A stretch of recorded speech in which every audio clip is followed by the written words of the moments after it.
Welcome to Bhakti Girl Podcast, Episode 5, titled, He Likes to Hear. Nowadays, we see on social media, or maybe even attend, weekend or week-long retreats that are in attractive locations and promise relaxation, peacefulness, and delicious food.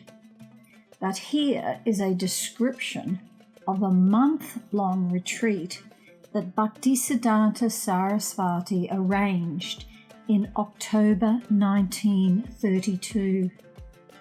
He led a group of hundreds of disciples and pilgrims on a month-long parikram or circumambulation of the sacred places of Vrindavan, stopping at the places where Krishna performed his pastimes when he roamed in the land of Vrindavan 5,000 years ago. The parikram Bhaktisiddhanta had organised was one of the biggest ever seen in Vrindavan. A.C. Bhaktivedanta Swami was not yet a disciple of Bhaktisiddhanta Saraswati and was still known as Abhay.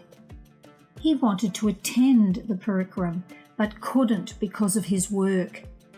Nevertheless, on the 20th day of the pilgrimage, he travelled to Koshi, just outside Vrindavan, hoping to join the parikram party at least for a day.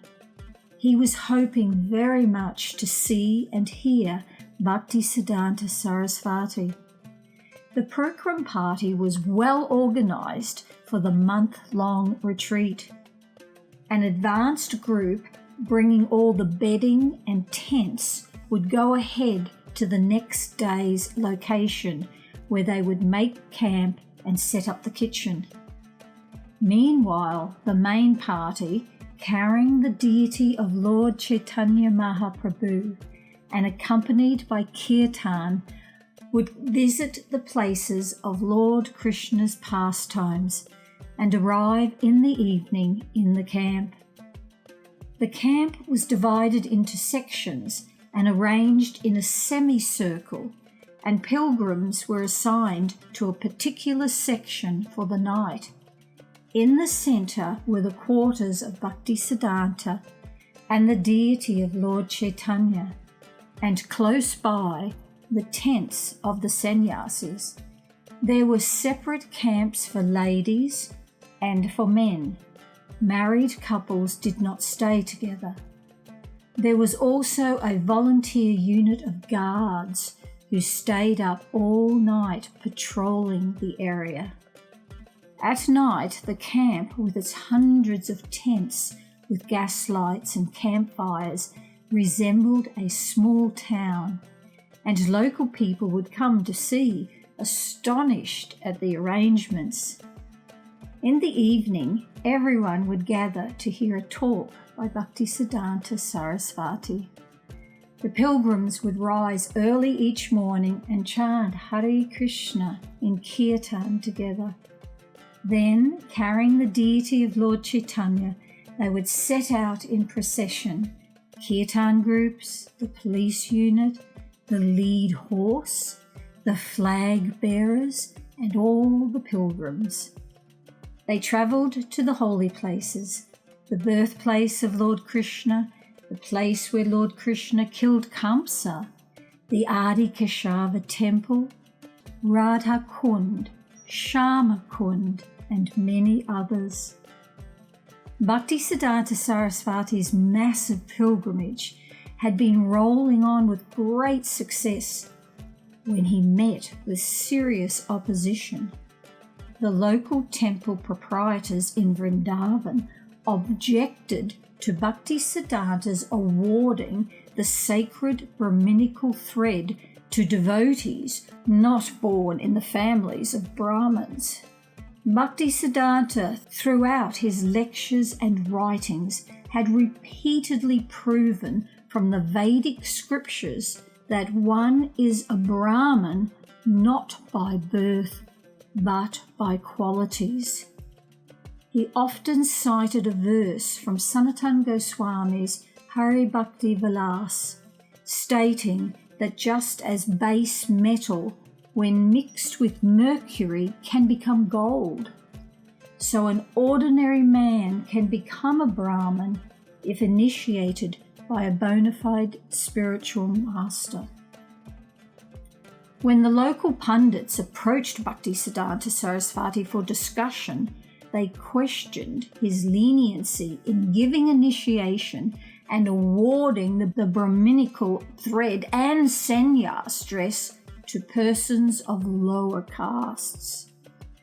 Because of Bhaktisiddhanta Saraswati's scholarly, forceful presentation, the pundits seemed satisfied by the discussion.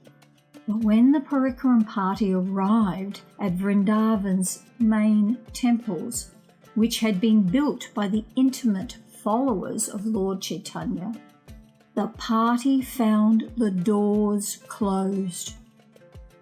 Vrindavan shopkeepers closed their businesses, and some people even threw stones at the passing pilgrims.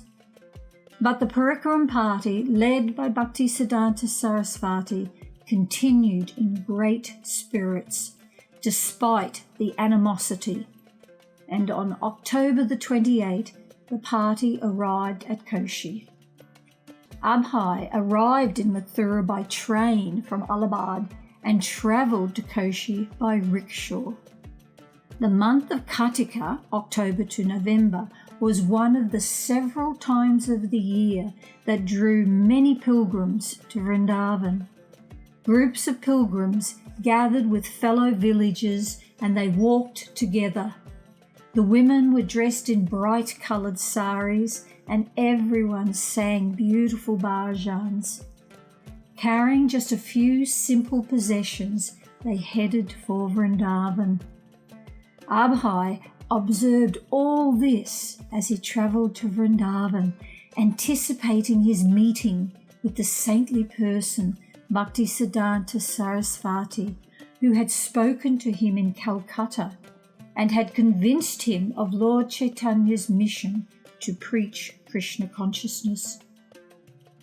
Upon reaching the lantern-illuminated camp, he was allowed to join the Parikaram village. He was assigned to a tent of married men and was offered prasadam. Then a sannyas made an announcement. This evening, he said, there would be a scheduled visit to a nearby temple to see the deity of Vishnu. Many of the pilgrims cheered, Hare Krishna. The sannyas then announced that His Divine Grace Bhaktisiddhanta Saraswati Thakur would speak that evening for the last time and would be leaving the Parikaram party the next day. So everyone had the choice of visiting the deity of Vishnu or staying for the lecture. Abhay considered that only 10 or 12 men were going to remain, and he thought, let me hear what Bhaktisiddhanta Saraswati will speak. When Abhay arrived at the tent, Bhaktisiddhanta was already speaking. He sat with his back straight, a shawl around his shoulders, addressing the small gathering before him. Abhay marvelled to see and hear him speaking uninterruptedly about Krishna in his deep, low voice. Abhay sat and heard with rapt attention. An hour went by, 2 hours. The already small gathering gradually thinned. A few sannyasis left, excusing themselves to tend to duties connected with the Parikaram camp. Only a few people now remained, including Abhay, who was listening with wonder.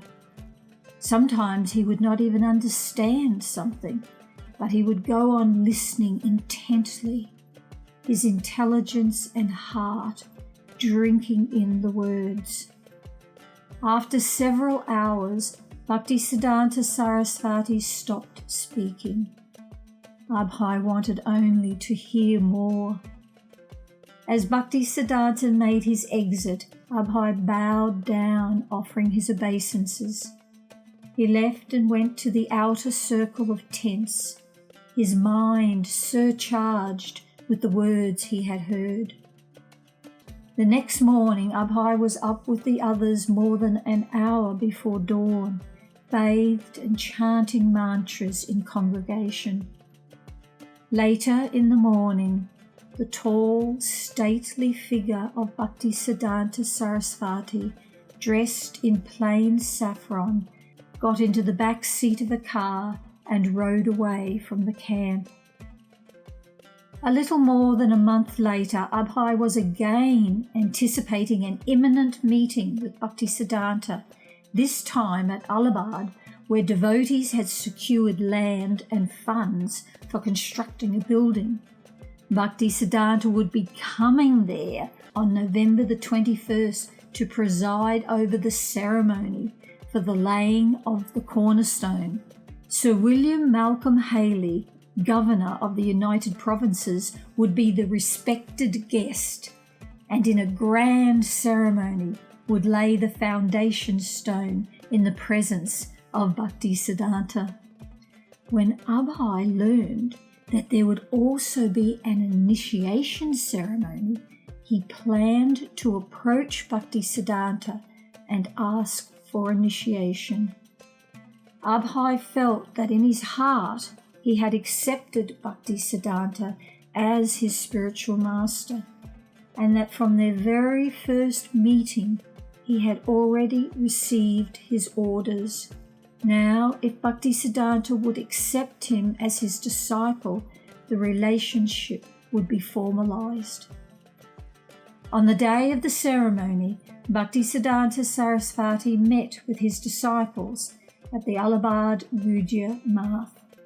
While he was speaking Harikatha and taking questions, one of the devotees took the opportunity to present several devotees, Abhay amongst them, as candidates for initiation.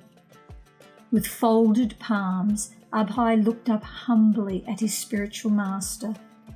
He and Bhaktisiddhanta were now face to face, and Bhaktisiddhanta recognized him and was visibly pleased to see him. He already knew him. "Yes," he said, exchanging looks with Abhay. "He likes to hear. He does not go away. I have marked him. I will accept him as my disciple." Namaste.